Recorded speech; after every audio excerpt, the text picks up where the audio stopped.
en su momento ya no era tan cierto. Y lo mismo, las definiciones que escribe Diderot para la enciclopedia son unas definiciones completamente incrédulas. No daba definiciones absolutas, sino que ponía en duda la misma palabra que iba a definir. Bueno, que aplicaron la duda a todo mirando la idea de poesía como un don divino y minando la idea de poesía como un don divino y el rol del poeta como un ser moralmente superior. Ese modelo antiguo de poesía, sustentado básicamente en la noción estética de Platón, según la cual lo bello es bueno y lo bueno y bello es verdad, sirvió para que la figura del poeta adquiriera una moral distinguida del resto de los mortales, pese a la exclusión que hizo de ellos en su república. Platón permitió que el poeta se considerara también bello y bueno y hasta divino. De ahí que el poeta se convirtiera en una figura predominante de la cultura y la poesía se divinizara como la esencia de lo humano, lo cual le dio una soberbia que tuvo que ser duramente castigada por la crítica que nació en el mismo seno de la poesía.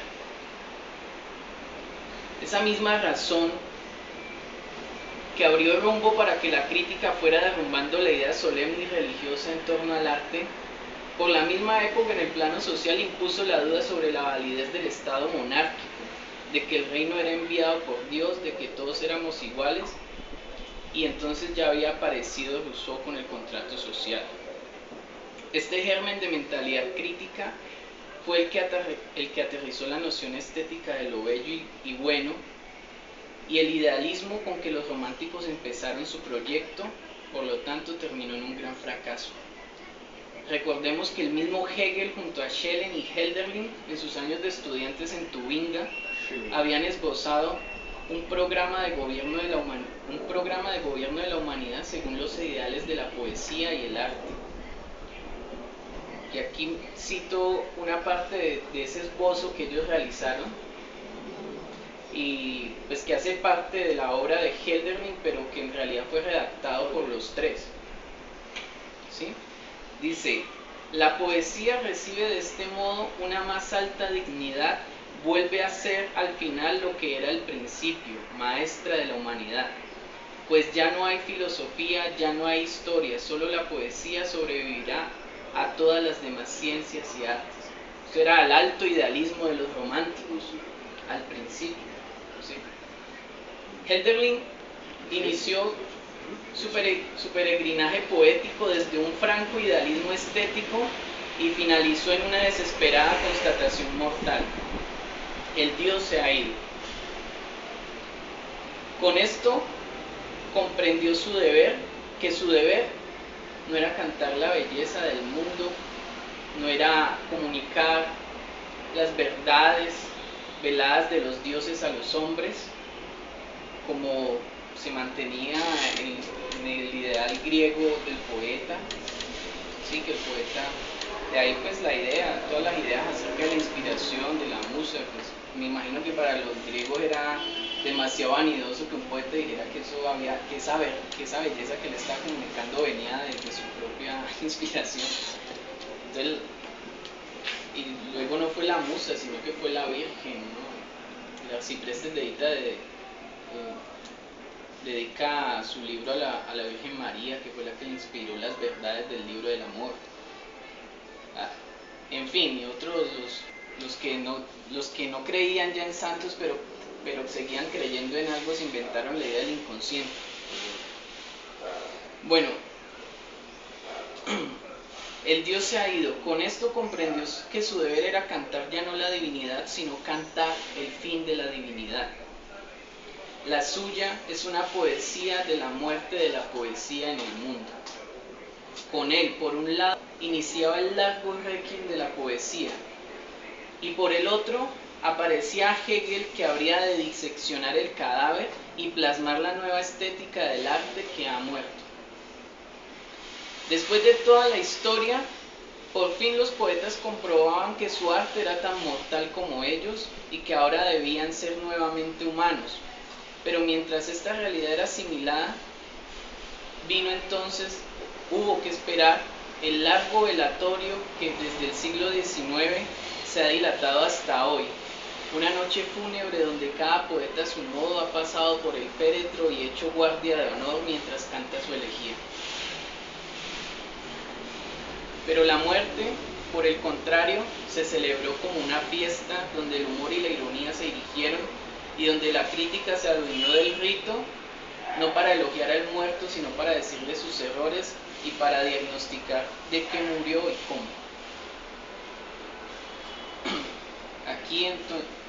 Aquí en este aspecto, lo que planteaba Hegel de un modo pues muy sucinto era que al perecer el ideal, la vieja idea de artisticidad, la clásica idea de poesía, esa muerte significaba que se abría un nuevo sentido y que era un sentido que, si bien él no podía definir todavía, era un nuevo sentido del ideal de artisticidad, pero que él preveía que lo que iba a determinar, digamos, la nueva vida de la poesía sería el humor y la ironía. Y solo a través de estas dos ideas podría la poesía cobrar nueva vida. En este sentido, Umberto Eco analiza esta parte en un ensayo que se llama Sobre dos hipótesis de la muerte del arte y plantea lo siguiente.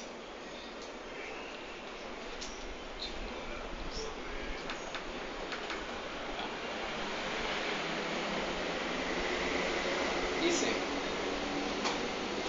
lo que de verdad interesa es la confianza dialéctica con que se acepta la serenidad, la confianza dialéctica de aceptar serenamente que el arte entraba en una crisis.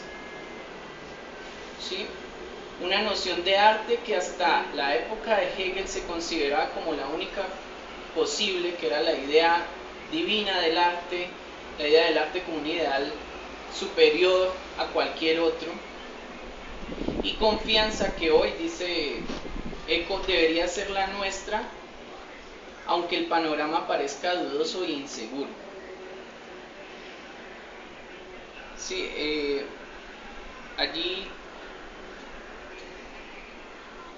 Eco lo que dice es simplemente, ¿no? O sea, la poesía murió, el arte murió, pero esa muerte lo que da es pie a que el artista como tal se tome el trabajo de encontrar un nuevo significado para erigir nuevamente el arte. No, en ningún momento se habla de que el arte históricamente haya llegado a un punto.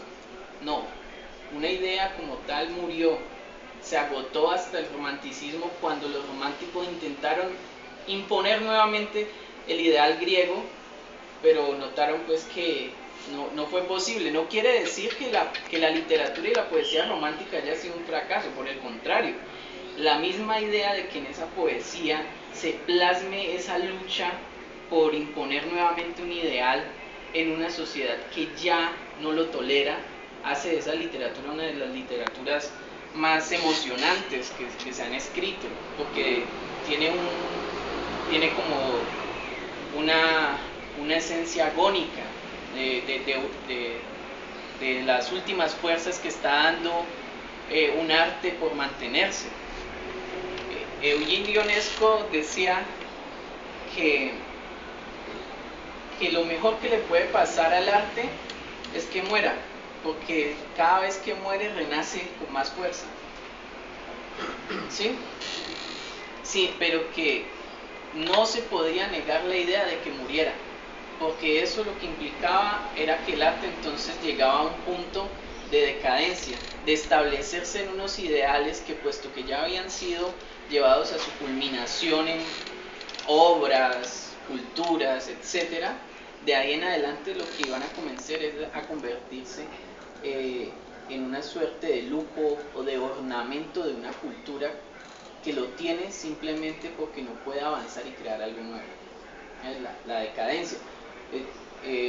Por la misma época, Oswald Spengler escribió La decadencia de Occidente, ¿no? Donde decía que la cultura occidental como tal había llegado a su tope y comenzaba a decaer, y daba pues una cantidad de ejemplos de esa decadencia, que tal vez uno de los más palpables ejemplos de la decadencia de Occidente ha sido la irrupción de la barbarie nazi.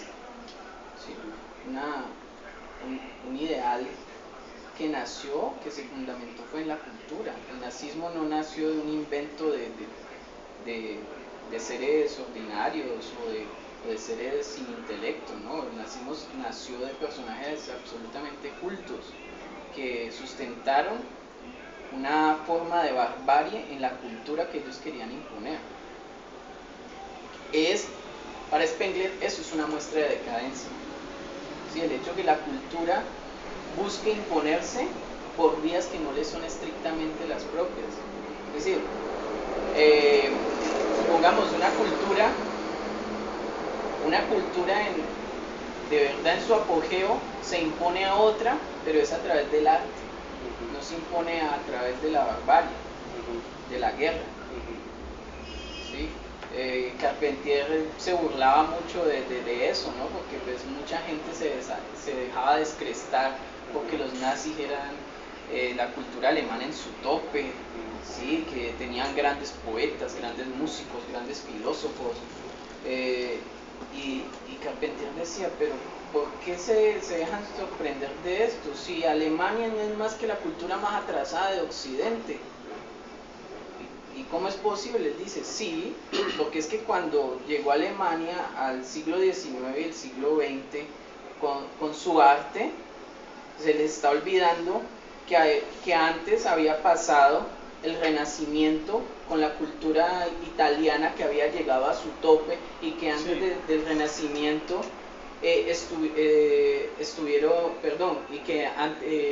estuvo el Renacimiento con la cultura italiana que llegó a su tope inigualable, y que luego vino la cultura, por ejemplo, la hispánica, y que creó el Quijote y que creó el Siglo de Oro. Y me van a decir a mí que porque ellos vinieron acá con unos músicos que son de verdad artistas, se van a creer la mayor cultura, cuando en realidad es una cultura que llegó a su clímax más atrasada que las demás. Es que hace siglos atrás el Oriente ya había llegado al tope cultural. Entonces Alemania lo único que es la cultura más atrasada. ¿Sí? El Fausto de Goethe llegó 4 siglos después del Quijote. ¿Y el Quijote cuántos siglos después de la Divina Comedia? ¿Sí? Y esas influencias son las que han determinado, digamos, el rumbo de las artes, no el ideal bárbaro del nazismo, que era más que una muestra de su poderío cultural, era más bien una muestra de la decadencia cultural.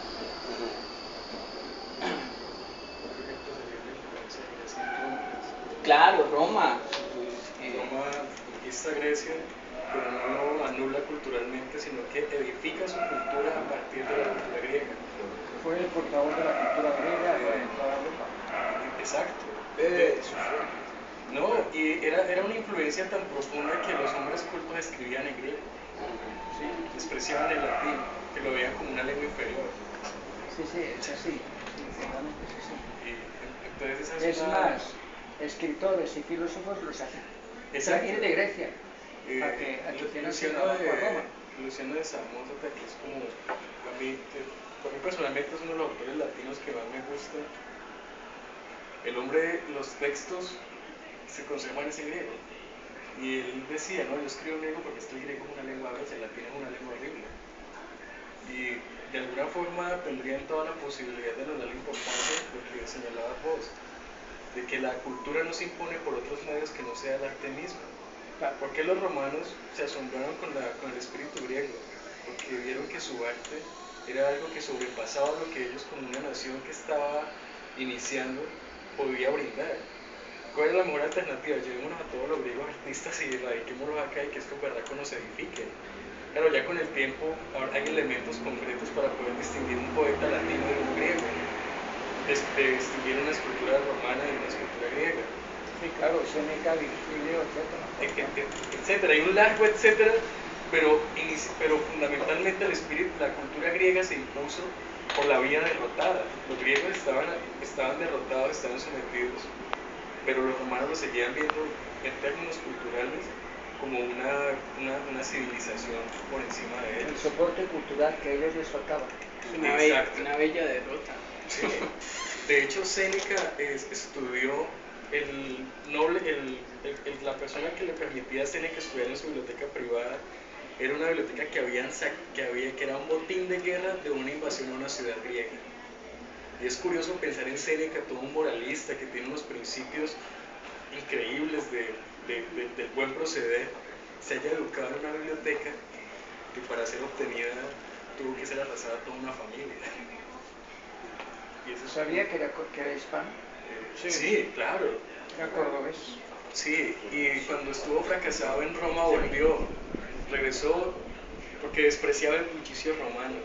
Y estando de nuevo en Córdoba descubrió que lo que lo hacía escribir era precisamente lo que despreciaba de Roma. Y luego lo hicieron volver para que fuera mentor de Nerón. Sí, Y ahí fue cuando después se suicidó. Lo obligaron. sí. Lo obligaron a suicidarse. Pues Por sí, participar del complot dijéramos, o de la conspiración contra Nerón. Pero Nerón copió todo lo contrario, ¿no? Pero mira, no creas, Nerón era un tipo civilizado. Sí. Era un tipo de formas bárbaras, pero era un tipo sensible. Hizo matar a su madre y a su hermano. Pablo. No queremos decir que sea un síntoma de sensibilidad, ¿no? ¿Cómo es que se llamaba la mamá? ¿Ah? La mamá de Nerón, ¿cómo es que se llama? No me acuerdo. ¿Agripa? ¿Agripa? Ella fue la esposa de Claudio, ¿no? La que lo mandó a matar. Sí. Y Séneca se burla de la muerte de Claudio de una forma. Dice que a Claudio lo envenenaron, ¿no? Sí. Y que el veneno que le dieron, un veneno pues que le dañaba el organismo, pero que mientras moría lo hacía defecar. Entonces que las últimas palabras de Claudio fueron que me cago. Pues además, llegó la casa. No me lo creo. No, Séneca, claro, en sus cartas es un tipo completamente noble y amistoso, pero cuando le tira a los que odia. ¿Sabían que a los 16 años hizo de defensor en un juicio? Sí, esa anécdota la he escuchado, pero no la tengo muy clara. El caso de los 10 huérfanos. ¿Cómo es? Pues el papá era una familia con 10 hijos. Entonces, el papá murió, su mamá se casó con otra persona, y al cabo de un tiempo su mamá también murió. Y esa persona, claro, le quedó por derecho todas las riquezas, toda la posesión. Y entonces, según ponía el testamento, que diera a los niños lo que él quisiera. Y él dijo, bueno, pues le doy 100 sextercios, que era la calderilla, por decirlo así. Y los niños estaban por ir a la plaza del pueblo, todo el mundo pues condolido de la situación de las criaturas. Y él con 16 años pasó y preguntó qué pasaba, y dijeron esto. Y él se puso a cavilar y pidió al juez, le pidió al juez audiencia, que antes no era tan complicado como esto. Pidió una audiencia y el juez fue a escuchar. Y argumentó que venía a que se cumpliera el testamento porque no se había cumplido. ¿En qué no se había cumplido? ¿Qué es lo que dice el testamento? Que fulano de tal reparta entre los niños y él lo que es la herencia. Yo pregunto, dice lo que él quiera. Yo pregunto, ¿qué es lo que él quiere? Toda la fortuna menos 100 tercios. Pues cúmplase la sentencia, déisela en los 100 tercios y la fortuna a los niños. O sea, le dio la vuelta y era la verdad. Claro. Era completamente verdad. Lo que él quiera, a él se agarró. Y le preguntaron, ¿cómo te llamas? Dice, Lucio Annio Séneca. Dice, pues darás días de gloria a tu patria.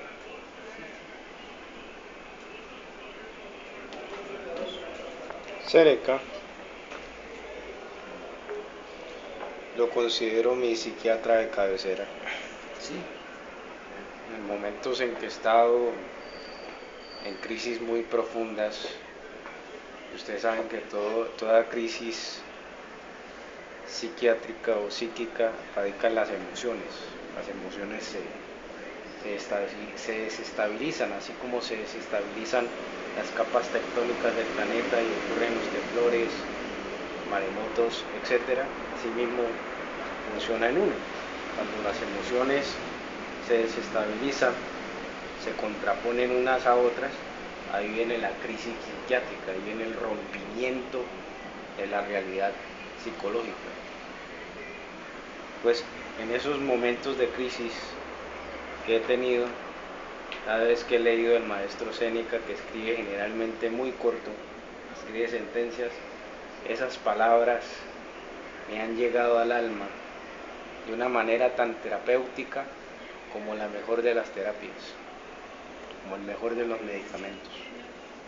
Pues me ha ahorrado Séneca muchas idas al médico, muchas charlas, mucho medicamento, porque sus palabras han sabido sanar. Y muchas posibles desviaciones de Exacto. realmente de la cura. Hasta que a alguien no le afectaba. Han sabido sanar esas heridas. Por eso me atrevo pues a proferir estas palabras, porque yo al maestro Séneca le tengo mucho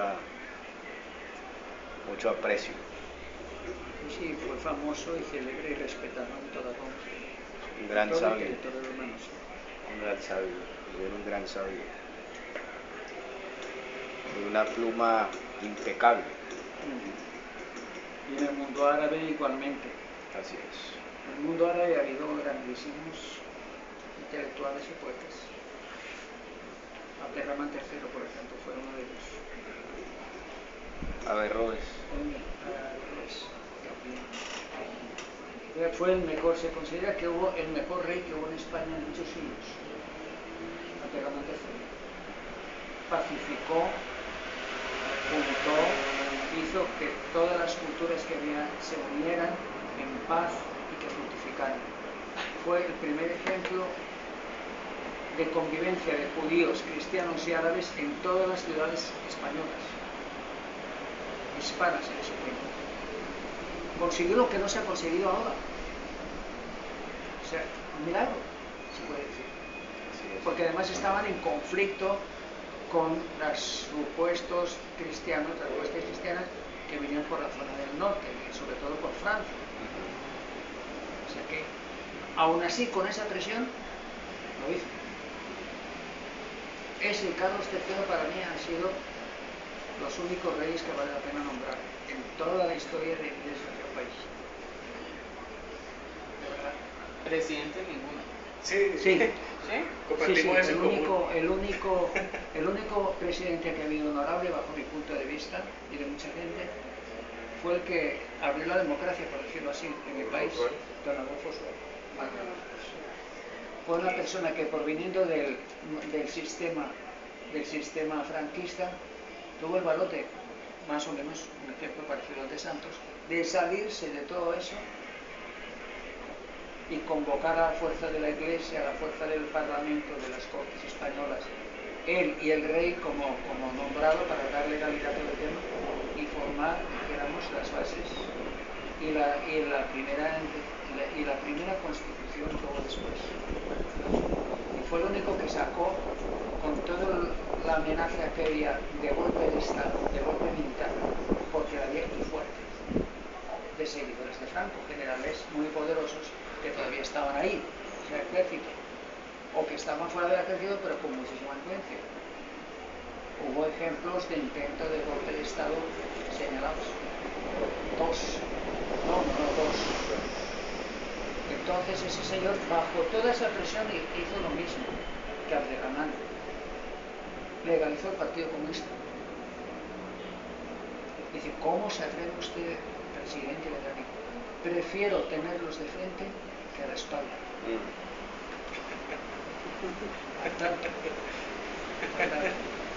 Y siempre ha sido respetado, no se le ha conseguido que haya robado ni un centavo. Eso se llama ese político costeño que también Fue pasó honesto muchísimo hasta el día de tiempo su en el muerte. Congreso y no... Honesto, no. O sea, para mí, ahí está el referente. Lo demás, para olvidar. Bueno, yo continúo acá. Sí, sí, No, claro. interrumpida. Bueno, aparte de, digamos, de Hegel, en el siglo XIX también hubo otro pensador, pues digamos más cercano ya al siglo XX finales, que digamos diagnosticó o dio parte de la muerte del arte, pero este sí específicamente lo dio de la poesía. Fue Francesco de Santis, sí, que escribió lo siguiente. Él decía, queremos no solo gozar, sino ser conscientes de nuestro gozo, no solo sentir, sino entender. La poesía pura hoy es tan imposible como la pura fe. Fe, ay, la fe ha desaparecido, la poesía ha muerto, o mejor dicho, la fe y la poesía son inmortales. Lo que ha desaparecido es una especial manera suya de ser. La fe hoy brota de la convicción, la poesía de la meditación. No han muerto, se han transformado.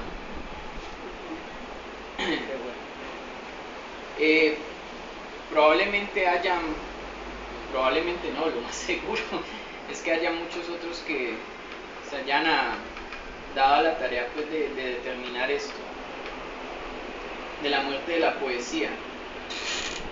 Y yo, aparte pues de sentar de pronto estas bases en torno a esa idea, también quería esbozar algunos capítulos de esa muerte, que cuando el romanticismo como tal toma conciencia de esto, de que ya no se puede hacer poesía con el ideal que ellos pretendían, entonces viene el desencanto, y obviamente eso es un motivo más para hacer poesía. Y entonces de allí en adelante muchos poetas conscientes precisamente de esa muerte lo que hacen es, digamos, simbólicamente sus funerales o sus sepelios a la poesía. Entonces yo quisiera esbozarles algunos que a mi parecer pues entran dentro de esa categoría. Sí, primero quisiera empezar con una parte del poema de Hölderlin donde está más latente ese desencanto.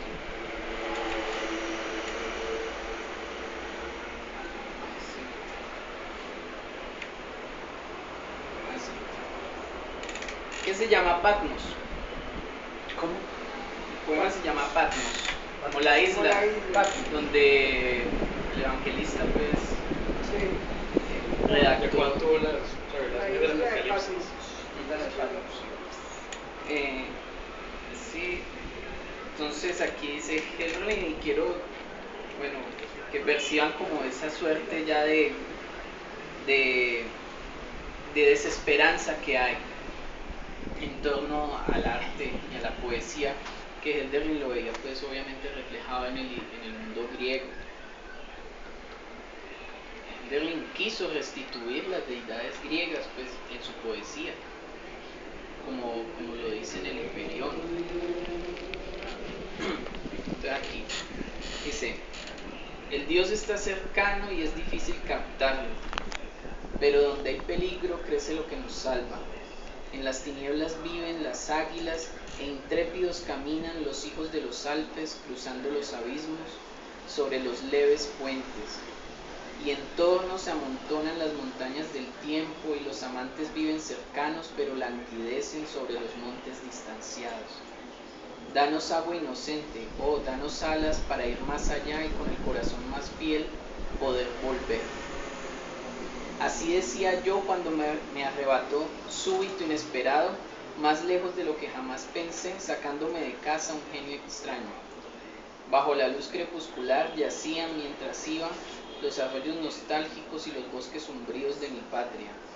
Después países nunca vistos, más pronto se abrió a mí como una flor en el fresco fulgor de la mañana, cubierta de misterio y de un humo dorado, creciendo con el sol en su veloz avance y exhalando el aroma de mil cumbres, el Asia. Deslumbrado busqué algo conocido porque me eran extrañas aquellas amplias rutas donde baja el Molo, el dorado río Páctolo, y se yerguen las cumbres del Taurus y el Mesogis, y jardines en flor como un callado fuego, mas en lo alto florece ante la luz la nieve plateada, y el signo de una vida perdurable, una hiedra antiquísima se enlaza a inaccesibles paredones, y apoyados en vivas columnatas de cedros y laureles se alzan los jubilosos palacios construidos por los dioses.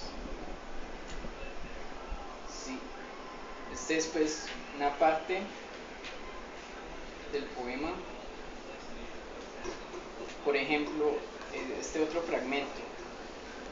Pero si luego muere aquel en quien moraba la máxima belleza, y su figura era una maravilla, señalada también por los celestes, y ese eterno enigma no poder entenderse unos a otros, aquellos que vivían por el recuerdo unidos, y que solo sea la arena arrebatada, los sauces o los templos, y si el honrar al semidios se esfuma, la gloria de los suyos se marchita, y hasta el Altísimo desvía el mismo semblante. Sí, y está pues el hecho de que el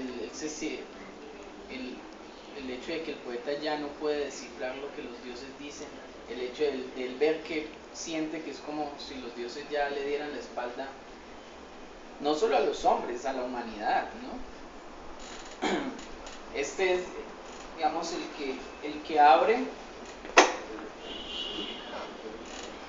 y pues este es como aleatorio, ¿no? No sigo un orden cronológico. Pero me interesa resaltar, por ejemplo,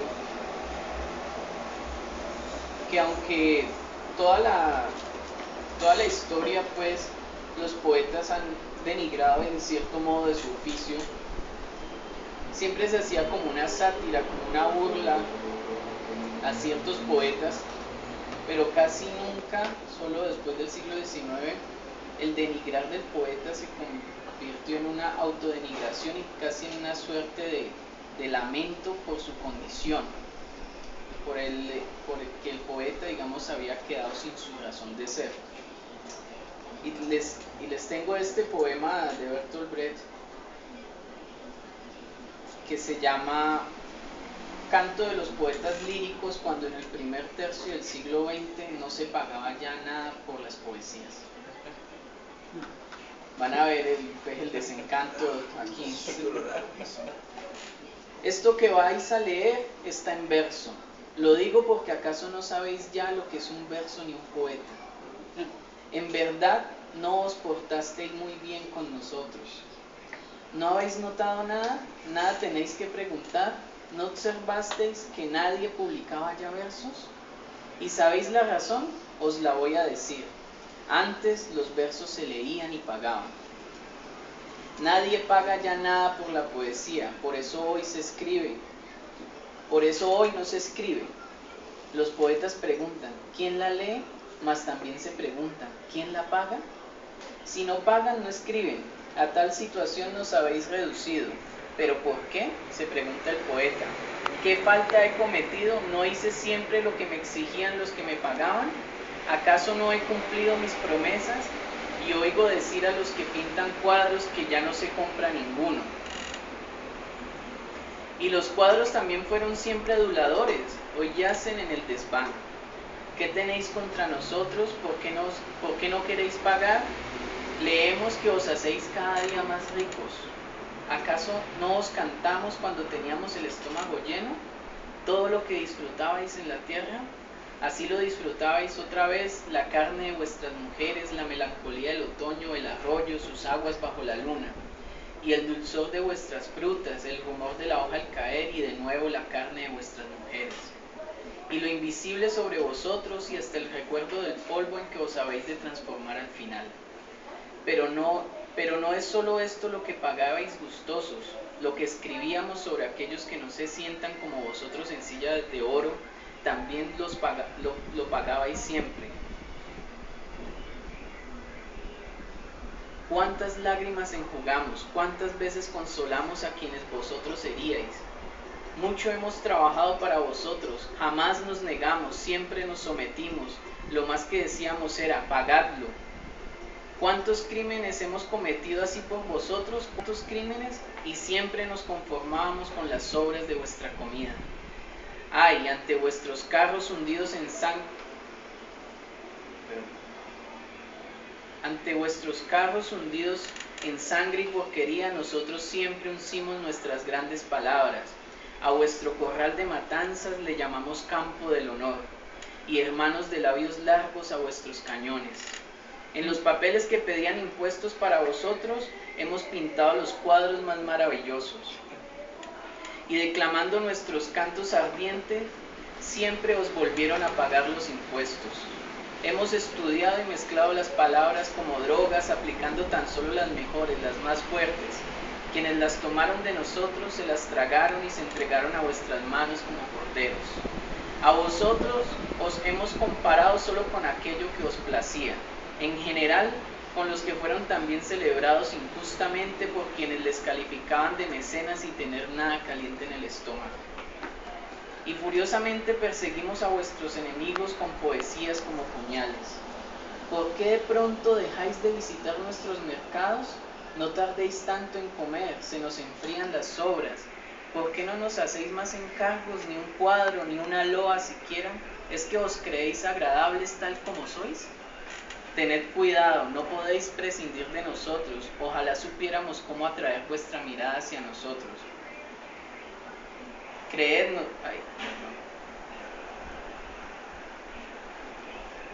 Creednos, señores. Hoy seríamos más baratos, pero no podemos regalarles nuestros cuadros y versos. Cuando empecé a escribir esto que leéis, ¿lo estáis leyendo? Me propuse que todos los versos rimaran, pero el trabajo me parecía excesivo, lo confieso a disgusto, y pensé, ¿quién me lo pagará? Decidí dejarlo. ¿Quién te lo escribió? Bertolt Brecht. ¿Y los anteriores? El anterior era de Hölderlin, Patmos, ¿no? Era el mismo poema. Y bueno, ya para resumir,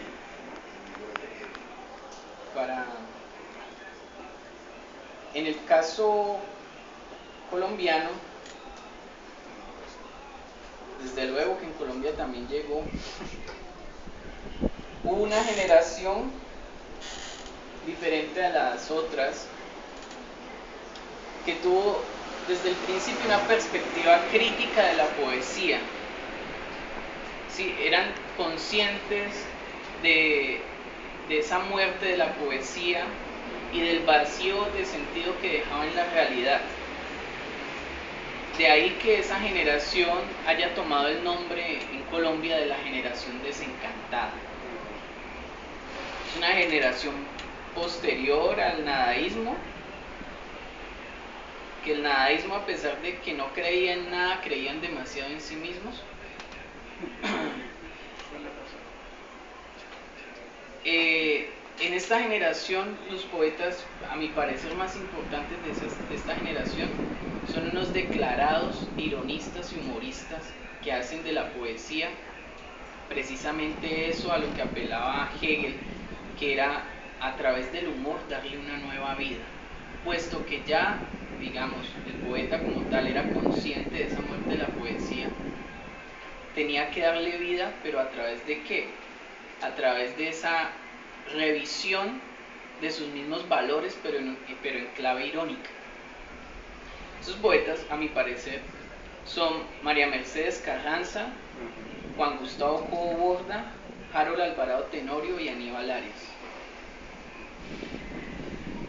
De este grupo es necesario destacar el carácter fúnebre, sobre todo, de la poesía de María Mercedes Carranza. En su obra final, casi digamos a portas pues del suicidio, ella en un momento escribió una editorial para la revista de la Casa de Poesía Silva que dirigía, y es una editorial que tiene ese tono fúnebre y en el que, si bien no dice que la poesía ha muerto, le da un valor completamente funesto a la poesía. Les voy a leer una parte de ese editorial.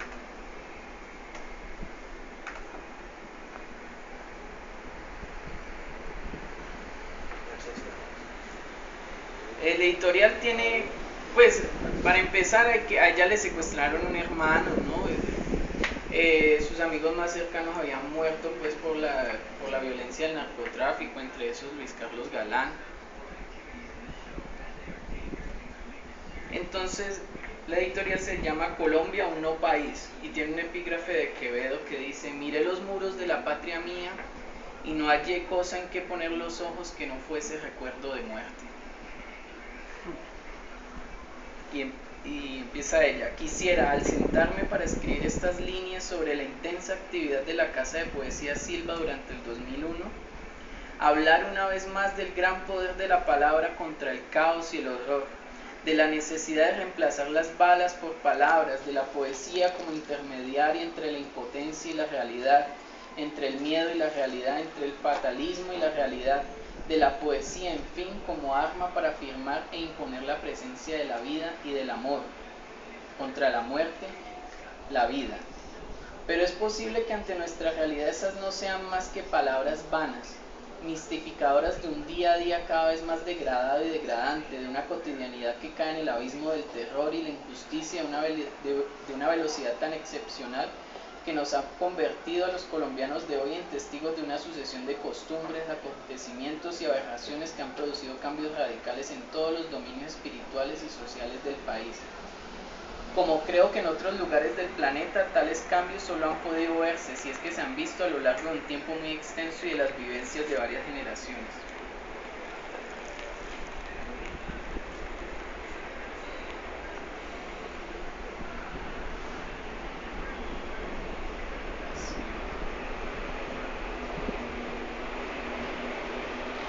Aquí el párrafo final. ¿Podemos hablar de poesía? Lo cierto es que durante el 2001, cerca de 500.000 de personas, en su mayoría de los estratos bajos, se beneficiaron de los servicios de la Casa Silva. Buscaron la poesía en talleres, congresos, conferencias, recitales, concursos, visitas guiadas, eventos infantiles, publicaciones y exposiciones promovidas y organizadas por nosotros. Y muchos miles de colombianos en todo el país recordaron el paraíso perdido, la existencia de la justicia, de la paz, del amor, de la alegría. Miren, todos son valores de la vieja idea de artisticidad. Todos recordaron esos valores en un libro, en una obra de teatro, en una pintura o en una música. Eso tal vez ayuda para algo, tal vez. La duda. Y así termina su editorial. ¿Cómo se llama? Café de María Mercedes. Se llama Editorial Colombia, un no país. Colombia, un no país. Colombia, Editorial de la revista no Casa país. Sí, Un Casa de país. Poesía, sí. Un no país. Sí, Allí decía, podemos hablar de la poesía, eso tal vez ayuda para algo, tal vez. Pero fue en su Canto de las Moscas, una obra funeraria donde es evidente que a la poeta se le ha acabado su esperanza y que el desencanto irónico de su generación, ella ahora lo asumía de forma existencial, y en ese libro de pequeños poemas, cortos epitafios a la manera de la antología en Spoonriver, logró valientemente antes de morir por propia mano confesarse ante una deidad en la que ya no creía, y lo hizo a través de sí misma porque como poeta ella misma debía escucharse, no esperando la salvación sino conjurando la muerte, porque da lo mismo ya. Esta frase es de un poema de ella en el Canto de las Moscas. El Canto de las Moscas es un libro tremendo, es un libro breve. Cada poema lleva el nombre de una ciudad asolada por la violencia en Colombia, pero solo lleva eso y unas cuantas notas de tipo como de redacción de noticia amarillista, cargada de un sentido poético, pero de completo desencanto. Y les voy a leer, tal vez el mejor, el poema más significativo de ese poemario. A ver si lo trae. Ah, sí.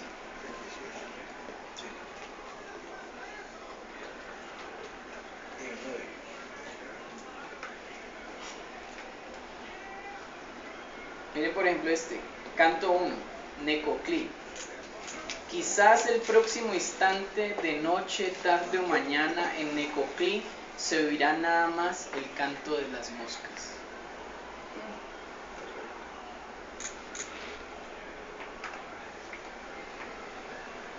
Será el seudónimo del esposo, ¿no? Mosca, ¿no? ¿Sí? Ese es el garabito, ¿no?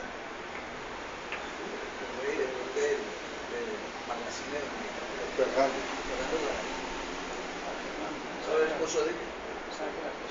Como que se firmaba así, Es que no, yo no sé manejar bien esto, entonces ¿Qué necesitas que ¿cómo es?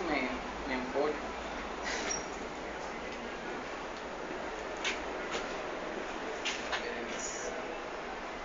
Aquí esté Sí, y esto está bien.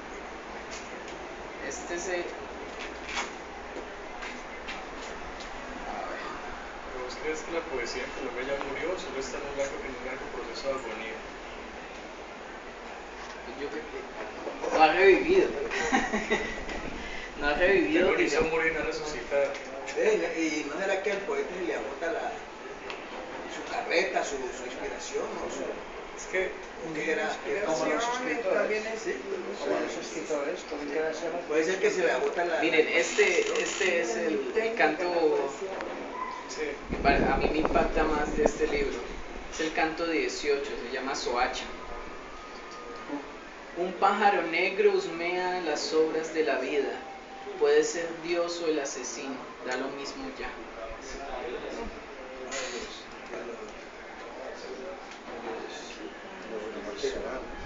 No, eso ha hecho de la muerte del año de los... eso es lo de los Positivos de esos... Y bueno, y ya quiero terminar, pues ya dejar esto, digamos, sin conclusión. Sí. Queda abierto. Ajá, queda abierto. No concluye. Con dos poemas de Aníbal Arias, un poeta barbacoano que ha vivido toda la vida aquí en Cali, que es un tipo completo, que es el hermano de Farías,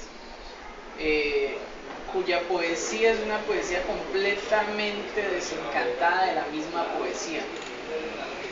Su poesía nace no de negar a la poesía, sino a veces parece leyendo sus poemas que la poesía de él tuviera el carácter de aborrecer la poesía.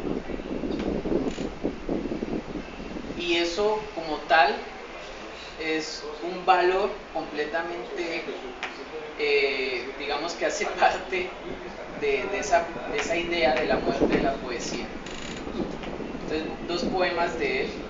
Este se llama Así es, donde habla prácticamente de las pretensiones del poeta, ¿no? Sí, pero lo habla de una forma completamente irónica, de cómo se ve el poeta socialmente. Dice, así es, solemne hijo de puta, ese soy yo, verdaderamente soy un santo. Me levanto a las 6, justigo mis pecados, soy un santo. Ayuno los fines de semana, visito a los inválidos, soy un santo. No veo más allá de mi nariz, soy un santo. ¿Qué importa que a alguien le huelen la tapa de los sesos? Soy un santo. No escucho el grito del vecino, soy un santo. Rezo al acostarme, soy un santo, duermo tranquilo con mi ángel de la guarda. ¿Cómo se llama? Así es. Y este otro que se llama Amigos míos. Los poetas van a morir a pedradas, les dan duro, les siguen los pasos aunque no los quieran, los cuelgan, los matan para ver cuál es la trascendencia, si resucitan, si reencarnan. Los poetas deben morir, hacer un sacrificio a costa de los poetas, lastimarles, ahondarles las heridas, ellos deben morir, no importa la muerte, si es con agua, con fuego, a patadas, da igual. Este poema anterior de Así es, ¿a qué se pertenece? Aníbal Arias. Aníbal. Este es juega de local. Juega de Desde la mosca era de Carranza. Ah, sí. Bueno, hay muchos más, o sea, yo les... Y si ustedes ya habrán leído poetas completamente desencantados de la poesía, que aluden a ella como algo obsoleto ya. Pueden leer, por ejemplo, la primera poesía de Gottfried Benn, sí, el primer libro de él que se llama La Morgue, donde es una poesía completamente inhumana, habla de la humanidad de una forma completamente visceral, y a pesar de ello allí hay un hálito de belleza, pero una belleza que ya no está determinada por los valores digamos, de la vieja idea de la poesía. Leer, por ejemplo, Los hombres vacíos de Eliot, o leer La tierra baldía, ¿sí? Que es funerario. Leer la poesía de César Vallejo, que es tal vez el mejor requiem a la poesía que se ha escrito en español, ¿sí? Su obra, desde el primer libro hasta el último, está invadido por esa idea de la muerte. Y hasta ahora no me acuerdo de más. Y bueno, eso era parte de lo que quería comentarles, como, no sé, como un comentario nada más.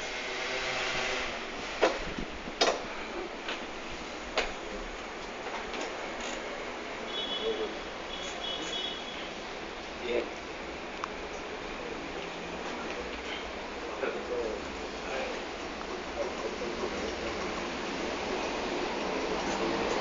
George Strad, un gran referente del desencanto ante nuestros tiempos modernos, recordando la revista de Sartre. Nos muestra en su obra poética toda una estética que lo sume a uno en la depresión, en la oscuridad más negra, en un mundo asesino de lo bello, asesino del alma, manifiesto en el comercio, en la gran industria editorial de la cual el amigo hablaba, refiriéndose al hecho de que si no eres patrocinado como escritor por X, Y o Z editorial, estás muerto, aunque estés vivo.